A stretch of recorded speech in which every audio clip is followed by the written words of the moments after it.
Bonjour à tous, bienvenue à ce webinaire de présentation des résultats semestriels de la société Advini par Antoine Metchia, président directeur général de la société, Carmen Etcheverry, directrice durabilité, qualité et communication, et Vincent Palmier, directeur administratif et financier. À l'issue de la présentation, vous aurez la possibilité de poser des questions dans l'onglet que vous pouvez voir en bas à droite de votre écran. Nous informons que la session prendra fin à 16h50. Antoine, Carmen, Vincent, c'est à vous. Eh bien, bonjour et merci de suivre nos résultats à travers ce webinaire et d'être présents. Avec donc Carmen et Vincent, on va vous présenter les résultats du premier semestre.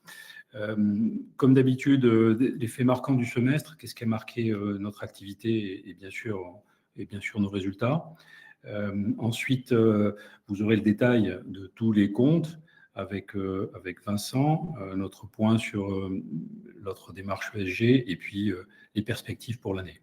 Dans ce cadre-là, j'ai souhaité démarrer par tout de suite finalement quels étaient les plans et quelles étaient nos priorités pour l'année 2025 qui vous avaient été présentées en début d'année, donc à l'issue des résultats 2024, où on avait vu une activité qui s'était reprise après une année 2023 difficile et un résultat qui était à l'équilibre. Et les 4 points majeurs que nous avions mis en œuvre pour 2025. Le premier point, c'était de stabiliser notre activité. Et quand je dis stabiliser, c'était de continuer à reprendre et des parts de marché sur des vins valorisés et de la marge. C'est chose faite aujourd'hui. Vous le verrez avec les résultats. On a une marge brute qui s'améliore, un EBITDA qui s'améliore également, mais surtout, c'est porté par une nouvelle équipe de dirigeants. Le dernier membre du COMEX étant notre DRH qui nous rejoint dans les prochaines semaines. Le deuxième point, eh bien, je vous le disais, c'était une croissance rentable. Pourquoi ? Parce qu'on avait désengagé une partie de nos équipes sur les ventes qu'on appelle off-trade, c'est-à-dire essentiellement en grande distribution européenne, pour renforcer les équipes terrain sur toute la partie on-trade, c'est-à-dire restauration, mais également l'export. Donc on a réalloué nos ressources, c'est fait. Et ça se traduit assez rapidement par des améliorations de marge. Vous le verrez, plus de 2,2 points de nos marges brutes. On dépasse les 39% de marge brute. Et bien évidemment, on a continué à prendre des parts de marché, puisque ce sont ces parts de marché et la vente de vins plus valorisés qui nous permettent d'améliorer notre mix et donc de croître sur nos marges. Donc là, on est parfaitement en ligne avec le projet 2025, malgré les difficultés du marché. Troisième point, eh bien, c'est de continuer à améliorer notre EBITDA, c'est-à-dire on a amélioré la top line tout en maintenant nos charges et en les limitant. C'est ce qui a été fait. Vous le verrez dans le détail, mais on a repris 0,9 points d'EBITDA sur le premier semestre. On passe de 6,5 à 7,4. Et cet EBITDA va continuer à s'améliorer sur le deuxième, alors qu'à d'habitude, il était plutôt stabilisé. Autre point majeur, on a 2 bassins qui étaient en difficulté en 2024, 23 et 24, les bassins bordelais et languedocien. Le languedocien est repassé dans le vert dès le premier semestre. Le bassin bordelais est toujours à la peine, mais en tout cas, va beaucoup mieux que ce qu'il allait sur l'année 23 et sur l'année 24. Enfin, on a continué à tenir nos charges, avec des capex très limités aujourd'hui à 2,5 millions d'euros sur le premier semestre. On ne dépassera pas les 3 sur l'année et on a poursuivi donc la génération de free cash flow à un moindre niveau sur le premier semestre que l'année dernière, mais toujours avec un free cash flow positif et qui va continuer de s'améliorer sur le deuxième semestre. Voilà, le dernier point, c'était dans un environnement assez difficile, avec un milieu du vin qui est très atomisé, c'était de capitaliser sur nos points forts. Notre politique ESG en fait partie, et on la poursuit d'autant plus qu'il y a une certaine défiance sur la politique ESG en ce moment, avec ce qui s'est passé sur la CRCSD par exemple, mais plus que jamais, nous, c'est notre fer de lance. Et bien évidemment, cette position de l'EUDER doit être consolidée avec 2 choses, 2 aspects un peu antinomiques, mais d'une part la cession d'actifs, quand on juge que nos actifs ne répondent pas à nos besoins en termes de retour sur capitaux investis, sur la rentabilité qu'ils apportent à l'entreprise, et en même temps la recherche d'opportunités pour consolider notre business, notre activité sur certains marchés ou pour consolider certaines régions. Donc voilà aujourd'hui ce qui a été réalisé à date et qui est en ligne, parfaitement en ligne avec les projets de l'année 2025. Donc ça veut dire en termes de chiffres, un chiffre d'affaires donc, qui totalise un peu plus de 131 millions d'euros de chiffre d'affaires, donc une baisse de 3,7%, mais qui n'est pas vraiment à périmètre constant, puisqu'il faut enlever une partie de l'activité qu'on a pu faire, qu'on a enlevée sur les impressions de l'enclos, vous savez, qu'on a vendu l'année dernière. C'était aussi une partie d'un contrat de distribution qui était essentiellement sur l'off-trade, une petite partie à l'export, et une partie à l'export sur un contrat qu'on avait sur la coopérative de Buzet, et qu'on avait gardé quand on avait cédé la maison Rigal. Donc, globalement, un chiffre d'affaires qui tient bien la route, parce que, évidemment, on a gardé aussi du chiffre d'affaires plus rentable pour nous. Et vous le voyez tout de suite, on a un EBITDA donc, qui progresse de 800 000 euros, comme la marge d'ailleurs au demeurant, et une marge opérationnelle qui, elle, progresse de 50% à 4 millions d'euros. Donc un résultat net qui n'est pas loin de l'équilibre, 0,6, mais bien meilleur que l'année dernière, sachant que l'année dernière, on avait de l'exceptionnel pour quasiment 1 million d'euros sur le premier semestre. Donc une nette amélioration et qui sera confirmée sur l'année 2025 et renforcée sur le deuxième semestre. Vous voyez donc les CAPEX en France, qui incluent d'ailleurs les CAPEX N-1. C'est pour ça qu'on arrive à 3 et quelques millions, sont très limités, avec une baisse des stocks qui nous permet là aussi de continuer d'améliorer notre cash flow, comme je vous disais. Donc, des chiffres en lien avec notre plan et qui sont dans l'ensemble meilleurs que la situation des exportations de vin françaises. Là, on a sur des exportations à fin juin, mais on voit bien que cette dégradation s'est poursuivie, et là je parle des exportations françaises, tout vin et spiritueux confondus, et pas simplement d'Advini, bien évidemment. Vous voyez avec des baisses en volume de 3,4%, 3,9% sur le périmètre d'Advini. Donc on est à peu près en ligne sur les baisses de volume. On est quand même bien mieux sur le chiffre d'affaires et sur la rentabilité, comme vous allez le voir avec les présentations de Vincent. Autre point important qui finalement montre bien les efforts qui sont réalisés et leur évolution par rapport à l'année dernière. Bien sûr, le S1 2021, on avait d'une part l'export qui représente aujourd'hui 61% de nos ventes, plus de points par rapport à l'année 2024. Donc on vend plus et de plus en plus à l'export par rapport à la France, qui fait 39% du chiffre d'affaires. Et si on va tout de suite sur le graphique suivant, vous voyez qu'avec 61% du chiffre d'affaires, on fait 68% de la marge. Et avec à peu près donc, 40% du chiffre d'affaires, on fait 32% de la marge sur la France. Autre chose, c'est qu'est-ce qui porte ça? C'est en ligne avec ce que je vous disais précédemment, c'est que les marques aujourd'hui représentent 44% du chiffre d'affaires, alors que les vins sur mesure, c'est-à-dire les vins qui sont faits à la demande de nos clients, essentiellement d'ailleurs la grande distribution, mais on a aussi du on-trade qui demande quelquefois des marques distributeurs, surtout les grossistes, en France, on va dire en Europe. Eh bien, avec 44% du chiffre d'affaires, on fait 62% de la marge. Et vous le voyez, c'est en nette amélioration, plus 2,2 points de marge sur nos marques, plus 2 points également versus 2024 sur le chiffre d'affaires. Donc, on est vraiment dans l'alignement et dans les tendances sur lesquelles on pousse, hein, et c'est jour après jour, mois après mois. Ce n'est pas du grand écart, mais en tout cas, c'est une tendance qui est forte depuis quelques années. Privilégier nos marques, nos circuits valorisés, sans pour autant abandonner le circuit off-trade et puis les vins plus courants et qui nous permettent d'amortir des frais fixes. Mais effectivement, la valeur va se chercher sur l'export, le on-trade et sur des vins plus valorisés, que ce soit d'ailleurs en France, mais également à l'étranger, essentiellement en Afrique du Sud. Dernier point, et je terminerai par ça, eh bien, ça ne nous empêche pas de continuer à travailler sur la valorisation de nos vins, que ce soit d'ailleurs sur le plan de la qualité des produits. Vous avez quelques exemples, je ne vais pas tous les passer en revue, mais une maison Champy 96 sur 100, vous verrez qu'elle a été élue meilleure maison de vin française par le guide Bétail de Sauve cette année, mais les résultats sur l'oratoire, des résultats sur nos vins bordelais, des résultats et des notes remarquables du décanteur sur Ken Forrester en Afrique du Sud. Donc on travaille énormément sur nos qualités de vin et surtout on se bat aujourd'hui de plus en plus pour le faire savoir et pour améliorer notre communication. Et on le fait de partout, que ce soit avec Air France en référençant nos vins dans les espaces prestige, que ce soit, je vous le disais, comme la maison Champy qui a été sacrée meilleur producteur 2026 de France par le guide Bétail de Sauve et qui est représenté ici par l'un de ses dirigeants qui est Dimitri, et qui suit et vinifie les vins depuis plus d'une vingtaine d'années pour la maison Champy. C'est aussi le Crillon qui a choisi Gassier comme cuvée partenaire et exclusif pour l'hôtel Le Crillon. C'est Patel d'eau qui aujourd'hui est relancé sur le marché asiatique, et, où les volumes aujourd'hui, malgré la difficulté en Asie, ont de belles commandes qui nous arrivent pour l'année de 2026. C'est aussi la présence d'Advini lors de Cape Wines au mois de septembre dernier, où on a joué vraiment un rôle de leader. Donc tout ça fait qu'on est très présent sur le terrain. Le marché est difficile, c'est une réalité, mais nous demande, exige de nous d'être de plus en plus présents sur le terrain pour faire déguster nos vins, pour valoriser les maisons de vin d'Advini et continuer, en tout cas continuer à prendre de marché sur les segments de produits qu'on souhaite développer.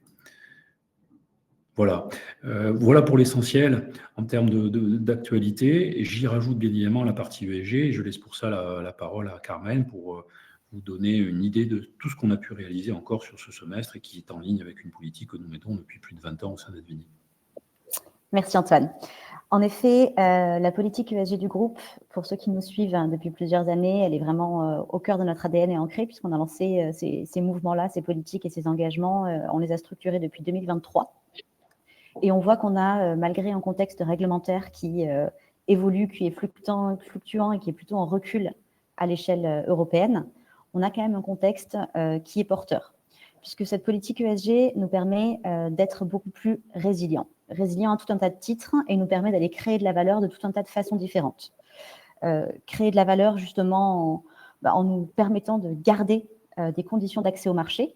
Vous le voyez sur le premier semestre, à la fin du premier semestre, on a environ 42% de notre chiffre d'affaires qui est fait chez des clients qui exigent de nous un certain nombre d'engagements. Alors ça peut être des engagements ESG très larges, ça peut être des engagements climat, carbone, je ferai un focus un peu spécifique là-dessus.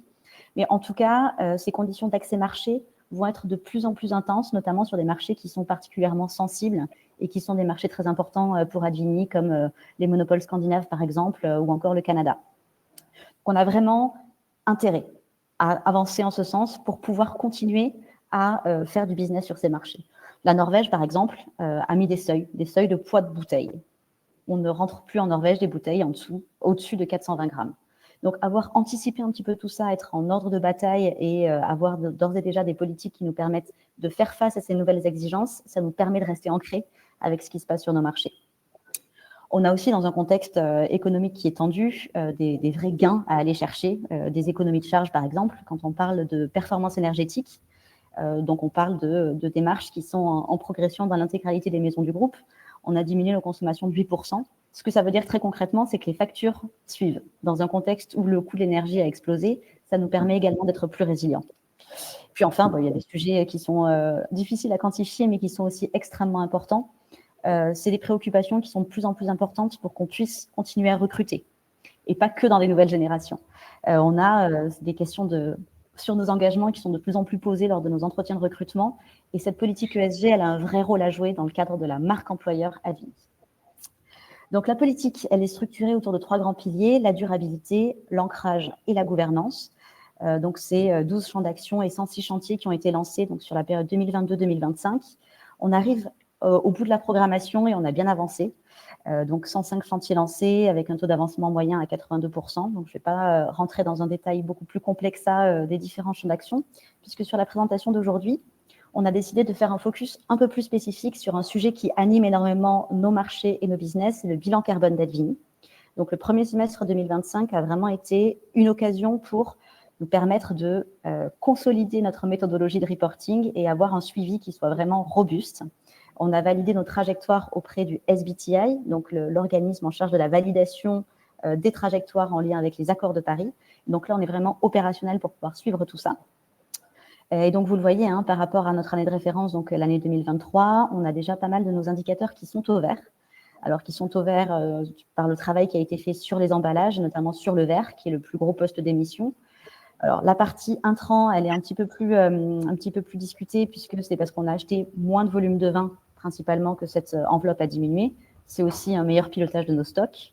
Et l'indicateur qui est en rouge, en fait, fait écho à ce que disait Antoine sur la stratégie de développement du groupe. On a un fresque qui augmente, mais on développe le grand export. Donc forcément, c'est des critères sur lesquels on ne pourra pas jouer de façon mécanique. Il va falloir qu'on trouve des solutions pour pouvoir réussir à exporter nos vins en ayant justement des modes de transport plus propres. Les sujets énergétiques et déplacements sont eux aussi sous contrôle. Et puis les immobilisations, alors là, on aimerait voir repasser cet indicateur-là à la hausse. C'est parce qu'on a justement, dans le cadre du pilotage plus fin de nos CAPEX, on a diminué un petit peu la voilure, ce qui explique une baisse assez drastique de nos immobilisations. Mais ça, c'est plutôt un indicateur qui représente une portion assez faible, mais qui devrait repartir. Pour aller plus loin, donc pour continuer à partir de cette belle performance carbone, on a voulu justement réussir à fédérer largement autour de ce projet. Donc, ce qu'on est en train de mettre en place, c'est une sensibilisation des équipes. On cherche vraiment à mobiliser l'intégralité de notre effectif en déployant des fresques du climat, en formant nos équipes. Il y a une académie interne qu'on a aussi lancée sur le premier semestre 2025, l'école des vins Advini, qui va nous permettre vraiment de diffuser une culture dans tous les secteurs, de la viticulture, de l'œnologie, demain des sciences du climat et de l'impact que ça peut avoir sur la viticulture. Et pourquoi pas, on est en train de travailler là-dessus avec Vincent également, de la culture financière pour tous au sein de l'entreprise. Donc ça fait vraiment partie des outils qui vont nous permettre d'avancer.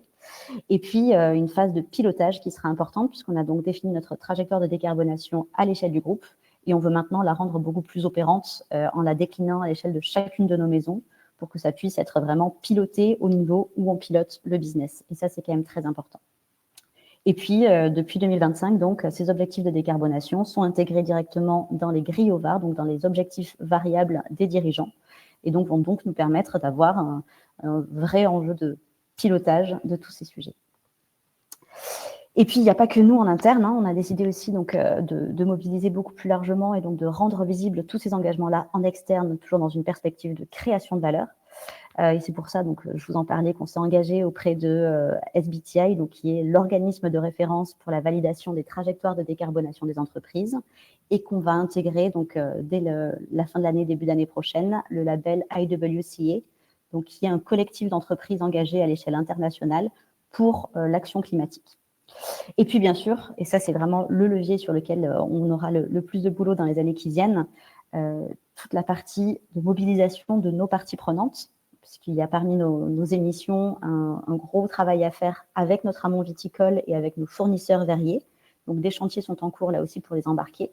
Mais c'est surtout en aval qu'on aura vraiment des choses à aller travailler avec nos clients, justement pour trouver ces leviers de création de valeur et réussir à transformer tous nos engagements en critères de choix, en critères de sélection, à les rendre visibles et lisibles jusqu'au consommateur final, de façon à ce qu'on réussisse à se positionner et à aller vers une vraie démarche de création de valeur avec ces trajectoires ESG et avec ces trajectoires de décarbonation. Je te passe la main, Vincent, sur la partie résultats financiers. Merci, Carmen. Alors, tous ces efforts se retrouvent dans les résultats financiers du premier semestre. En premier lieu, d'abord, un résultat net finalement qui est proche de l'équilibre et qui note une amélioration de 1,9 million d'euros par rapport au premier semestre 2024. Et ceci sans la cession de près d'1 million d'euros en 2024. Le premier progrès est dans la marge brute. Comme vous le voyez, la marge progresse de 2,2 points et se situe à 39,2%. Ce qui est à date un record pour Advini. Et on voit bien là le fruit de notre politique de marque maison de vin sur nos segments prioritaires, nos marchés prioritaires. Cela livre aussi 800 000 euros de plus que le premier semestre 2024. Et ce 800 000 euros de marge brute est conservé jusqu'à l'EBITDA, preuve que toutes nos charges opérationnelles sont restées stables sur la période et du fait d'une discipline forte pour contenir nos charges et du coup protéger la rentabilité de notre entreprise. Vous verrez également que le résultat opérationnel courant se situe à 4 millions d'euros. C'est un progrès très significatif par rapport à l'année dernière. Aujourd'hui, lié également à un petit peu moins d'amortissement, puisque nous avons là 600 000 euros d'amortissement en moins par rapport à 2024. Enfin, le résultat net va bénéficier d'une baisse des charges financières, comme nous le verrons plus tard, d'environ 900 000 euros, mais qui va continuer à baisser sur le deuxième semestre. Pour ce qui concerne le cash, la société, pour le troisième semestre consécutif, génère un free cash flow positif autour de 2 millions d'euros. Et donc, nous voyons que la dette nette comparée à juin 2024 reste très en deçà, autour de 15 millions d'euros de progrès, comme nous allons le voir également un peu plus tard. Regardons maintenant l'EBITDA. Comme vous le voyez dans le graphique en haut à gauche, si nous prenons les mois de juin des 6 derniers exercices, nous voyons qu'avec 9,8 millions d'euros et 7,4%, nous revenons à des situations comparables avant l'année 2023. Ce 0,9 point est expliqué, comme je l'ai dit, par l'amélioration de la marge brute, mais aussi des charges opérationnelles qui finalement voient une provision bonus dans les charges de personnel augmenter. Je vous rappelle qu'au premier semestre 2024, nous étions sur la trajectoire des résultats 2023, mais celle-ci est totalement compensée par la baisse des charges externes et des gains de change. De sorte à livrer, comme je l'ai dit, un EBITDA courant qui ne dilue pas finalement ce que nous avons gagné en marge. Concernant le résultat opérationnel, je voulais insister sur le coût de l'endettement qui est passé de 5 millions d'euros à 4,1 millions d'euros. C'est 0,9 millions d'euros de mieux que le premier semestre 2024 et nous attendons encore une diminution de ces charges financières d'environ 500 000 euros sur le deuxième semestre. Là, évidemment, nous bénéficions d'un moindre endettement, mais également des baisses de taux qui sont intervenues tout au long de l'année 2025.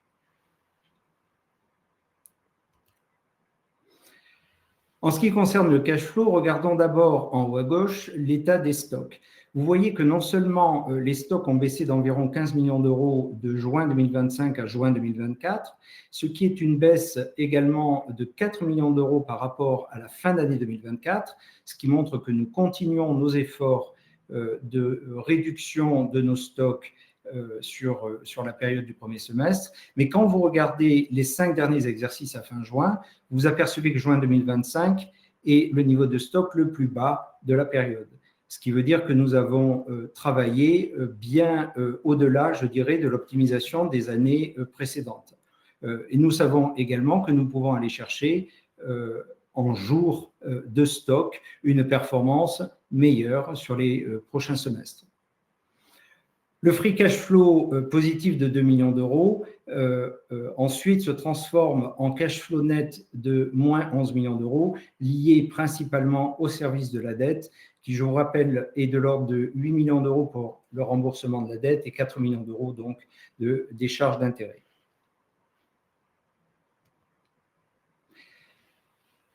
Au final, la dette nette se situe toujours 15 millions d'euros inférieure au premier semestre 2024 et se maintient globalement par rapport à la fin d'année 2024. Les éléments principaux de variation étant une génération de cash flow libre de 2 millions, comme je l'ai indiqué, et des charges financières de 4 millions qui sont toujours relativement fortes, et notamment par rapport aux années 2020, où elles se situaient entre 1 et 2 millions d'euros par an. Enfin, le ratio de gearing, lui, ne progresse pas pour une autre raison, c'est finalement une nouvelle année de dépréciation du ZAR, donc la monnaie d'Afrique du Sud, qui a un impact significatif, une nouvelle fois, de l'ordre de 2,5 millions d'euros sur les fonds propres de l'entreprise. Mais si nous retraitions ces fonds propres de l'effet ZAR de 10 millions d'euros sur la période des 6 dernières années, nous trouverions 191%, c'est-à-dire finalement un progrès par rapport à 2024. Voilà en quelques mots les résultats solides du premier semestre. Antoine, je te laisse terminer avec les perspectives.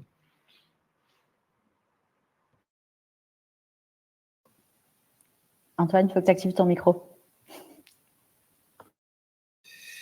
Les perspectives restent d'actualité avec ce qui a été présenté fin d'année sur la base d'exercice 2024.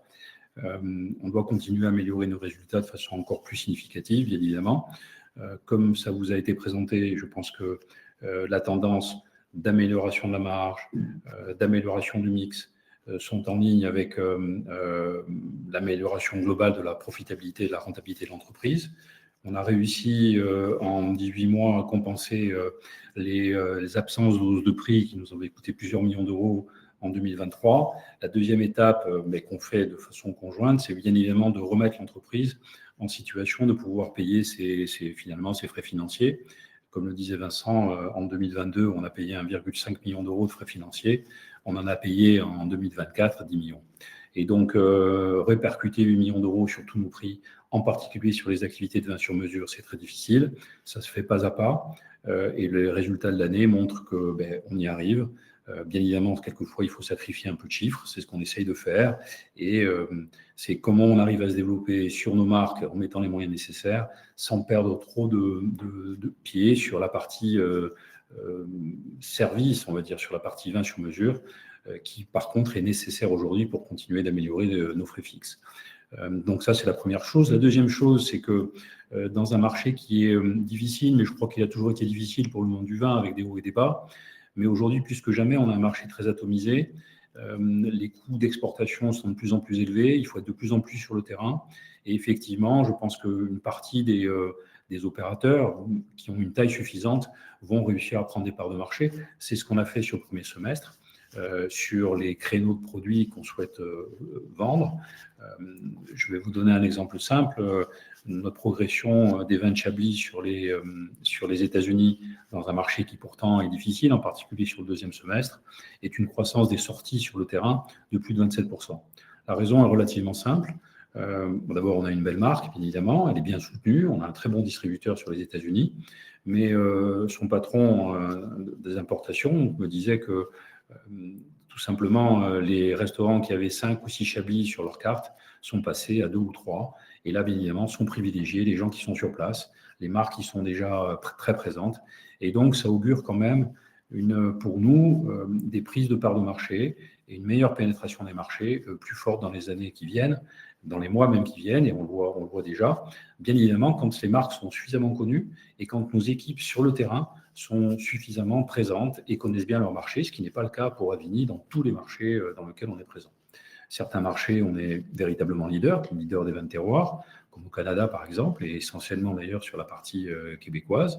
On l'est aussi en Scandinavie, on l'est moins en Angleterre. Donc on a encore aujourd'hui une possibilité de croissance forte sur l'export grâce aux maisons de vin, aux qualités de vin d'Avigny, et peut-être et sûrement en axant un peu plus nos efforts sur la distribution, une meilleure organisation de la distribution, une meilleure cohésion des équipes sur les pays prioritaires, tel qu'on essaye de le faire aujourd'hui, et le chemin reste quand même un chemin de travail et de progrès permanent. Le dernier point, et sur lequel on n'a pas beaucoup insisté, c'est finalement les actifs patrimoniaux qu'on a constitués sur les 25 dernières années. Des actifs patrimoniaux en France, avec en général des sites, des maisons de vin qui ne sont pas des maisons de papier, mais qui sont des maisons de pierre, de vignobles, qui sont remarquables, autant les uns que les autres, et qui aujourd'hui ne sont pas pris en compte dans la valorisation d'Avigny.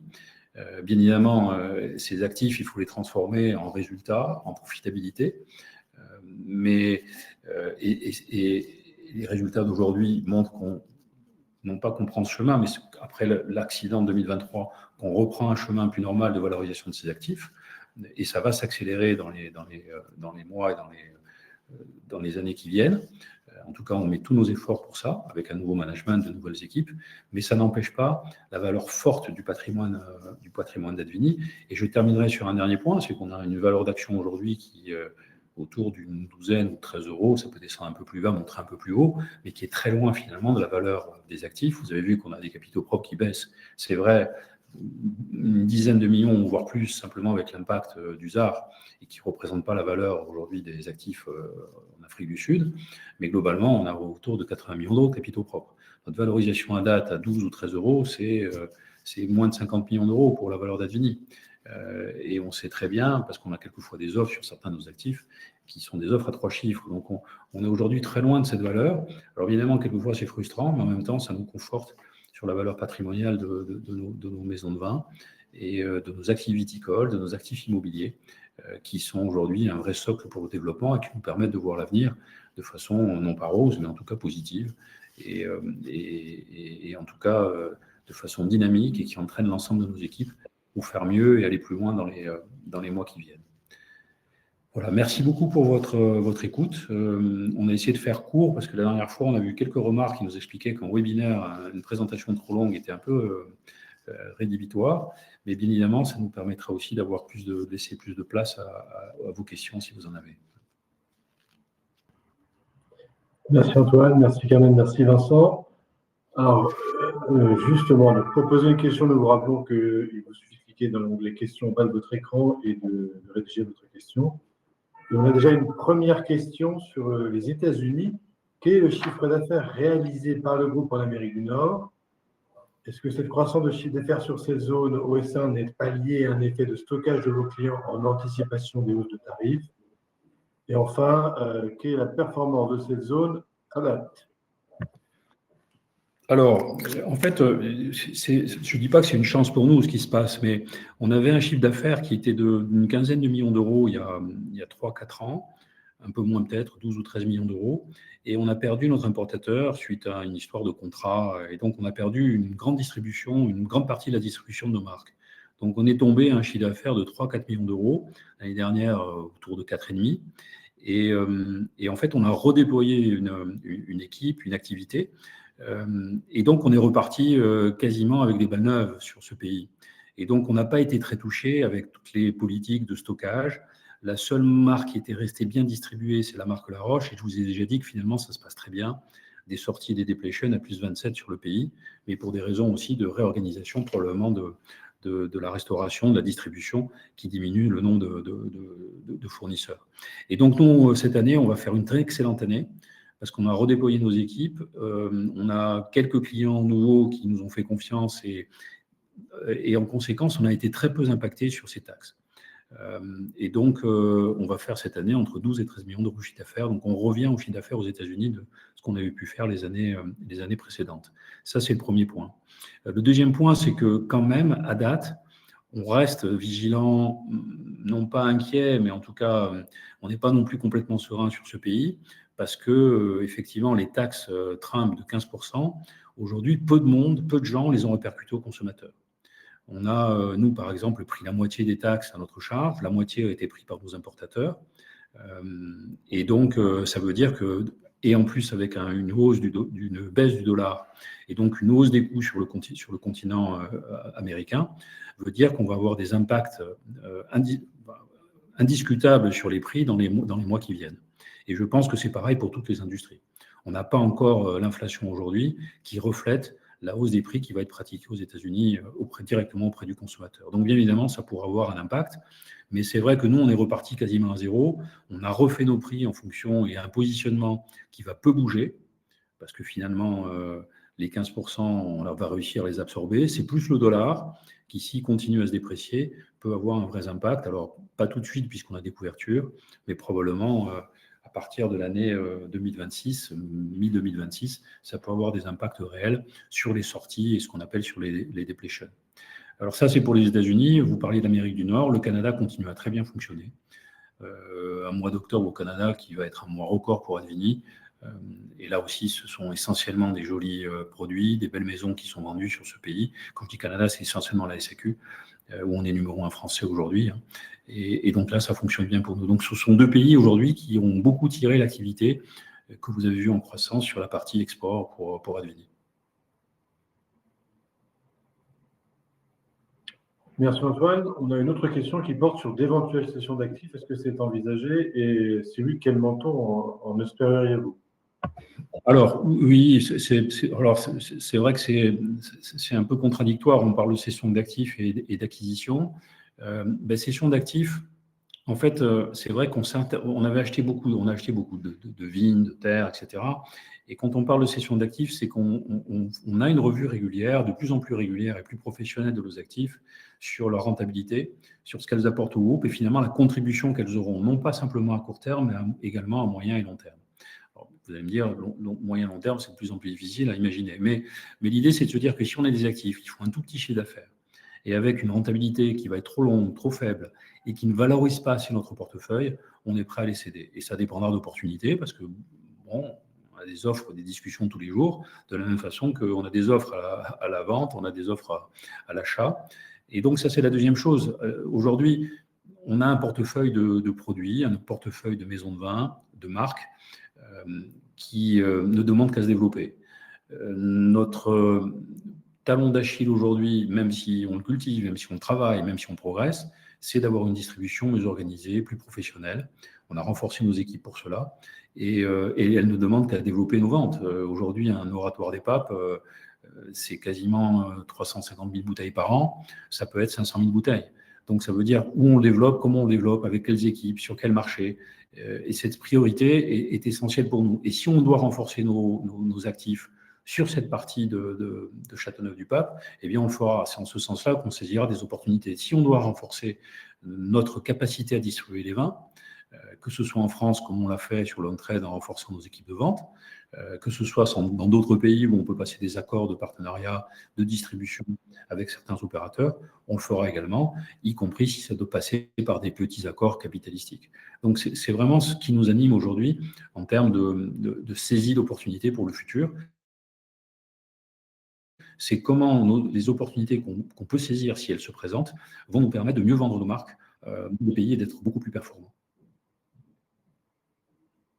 Alors après, la question de vous dire qu'est-ce qu'on en attend, ça va dépendre des actifs cédés, si on en cède.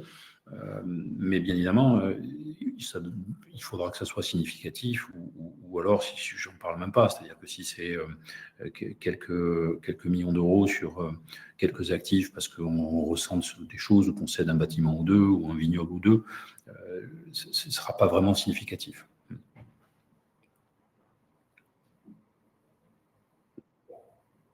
Merci Antoine. Alors peut-être une question sur l'international. Est-ce que vous pensez que malgré le contexte actuel, vous pouvez continuer à avoir un chiffre d'affaires international qui progresse par rapport à la France? Ça va se faire naturellement, on y met plus de moyens. Donc déjà, c'est la moindre des choses. Vous mettez plus de moyens, vous attendez plus de résultats. En France, on a fortement diminué nos moyens sur la grande distribution française, donc ça se traduit par des chiffres. Cette année, la grande distribution française, c'est quasiment du moins de 12%.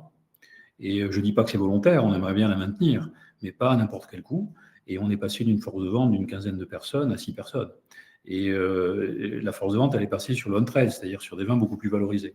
Donc, et elle est passée sur la Scandinavie, qu'on a renforcée. Elle est passée sur le Canada, où on a plus de personnes. Donc, en fait, on met plus de moyens terrain sur les pays où on pense qu'on peut se développer le plus vite. Alors après, ce sont des choix managériaux, mais oui, ça va se faire de façon mécanique. Après, la question, c'est qu'il faut que ça se fasse de façon rentable, parce qu'on n'a pas les moyens non plus d'investir et d'attendre des années pour que ça soit relatif. Donc, on veut vraiment bien choisir nos pays pour un développement plus rapide et plus rentable. Et je dois dire que c'est assez vertueux parce qu'en fait, dans un pays où ça fonctionne déjà très bien, avec peu d'investissements supplémentaires, on peut rapidement passer des caps supplémentaires. C'est ce qu'on constate aujourd'hui. On l'a constaté sur le Canada. On le voit aussi là, alors on parle d'un petit chiffre sur les États-Unis, mais on fait la même chose sur des pays plus proches, où on est parti de zéro et on fait quelques millions d'euros de chiffre d'affaires, et ça s'accélère également.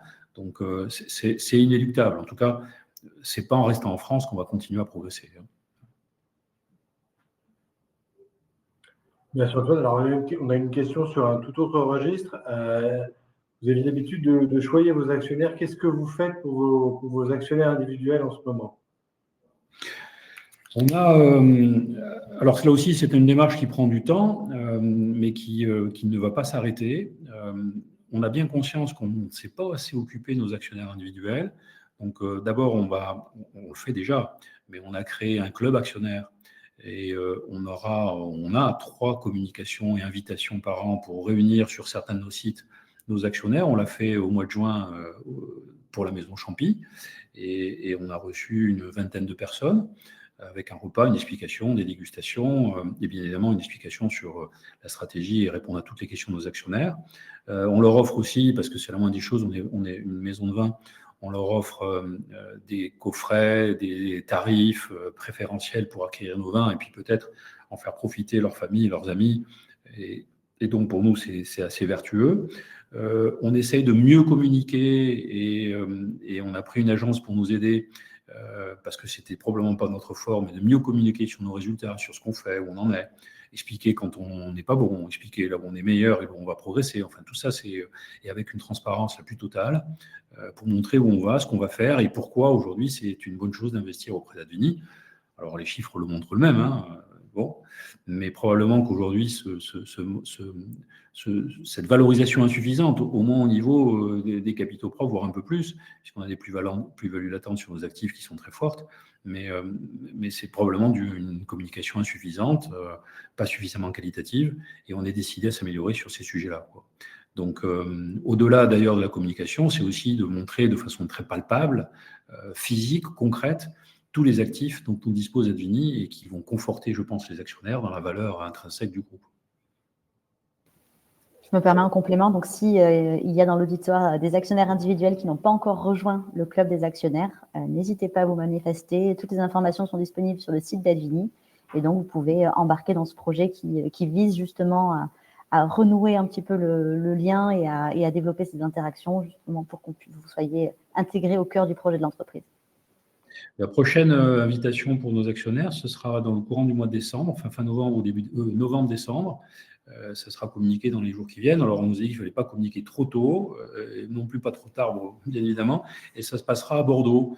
Pourquoi Bordeaux? Parce que c'est une région qui est décrite aujourd'hui, alors qu'on y a des qualités et des rapports qualité-prix qui sont remarquables. On a des sites, nous, aujourd'hui, entre Patage d'Eau d'un côté et Capéguier de l'autre, en Saint-Émilion en Crue, qui sont vraiment fabuleux. Avec quand nos clients viennent sur place, en général, ils sont conquis par et les qualités de vin, mais également par les sites, le niveau de réceptif, la précision avec laquelle les équipes sont présentes sur le château et peuvent aujourd'hui distinguer le château parmi de nombreux sur l'appellation. Et donc, on va organiser cette réception au château Capéguier à Saint-Émilion. J'espère qu'il y aura un peu plus de monde encore que les actionnaires qu'on a reçus à Champy au mois de juin dernier. Merci Antoine. Alors, je crois que nous n'avons pas d'autres questions à date. Donc, je vous rappelle que pour poser une question, vous pouvez cliquer sur l'onglet questions en bas à droite de votre écran. Et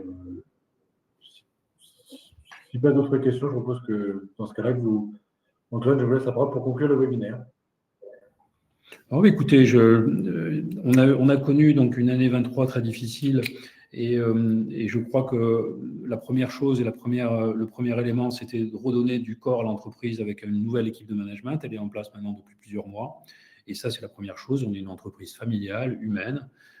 Et d'avoir une équipe de management à la hauteur des enjeux, avec une attitude, mais également des aptitudes, bien évidemment, était essentiel pour nous. Et là, je pense que de ce que j'ai connu dans l'entreprise, on est reparti avec une équipe qui sera capable d'amener Advini vers un futur meilleur. Et ça, c'est une très bonne chose pour assurer la pérennité, le développement et une meilleure profitabilité de l'entreprise. Donc ça, c'est un point essentiel. La deuxième chose, c'est que l'environnement est difficile, c'est une réalité.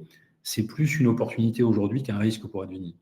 C'est plus une opportunité parce que la distribution, la présence sur le terrain est un élément essentiel aujourd'hui pour parler aux clients, pour une présence auprès des clients. Et on est peu nombreux finalement en France, et même dans le monde, à avoir des équipes véritablement terrain, présentes pour porter la bonne parole et commercialiser des produits et les implanter de façon durable, responsable et bien sûr avec tous les efforts marketing et financiers qu'il faut avoir derrière. Et cette intelligence des marchés, cette intelligence culturelle, c'est quelque chose sur lequel on progresse tous les jours et qui nous amène une différenciation forte de nos concurrents. Alors quand je dis nos concurrents, c'est les concurrents qui ont souvent des tailles beaucoup plus faibles et qui ne peuvent pas le faire, sauf à déléguer à des tiers, à des importateurs sans être présents, leurs produits et leurs ventes. Et donc là-dessus, Advini est très bien positionné et va continuer à progresser. Et donc ces deux aspects, notre équipe, notre position, mais également les actifs sur lesquels on est assis, vont nous permettre de continuer le développement de l'entreprise et de reprendre une trajectoire probablement bien meilleure que celle des 3 dernières années. Voilà, merci à tous. Et puis, je vous dis à bientôt, bonne fin d'année à tous. Et n'hésitez pas, comme l'a dit Carmen, à vous inscrire à notre club d'actionnaires, qui va continuer d'améliorer ses offres et bien évidemment son intérêt pour tous. Au revoir Merci à tous. Au revoir.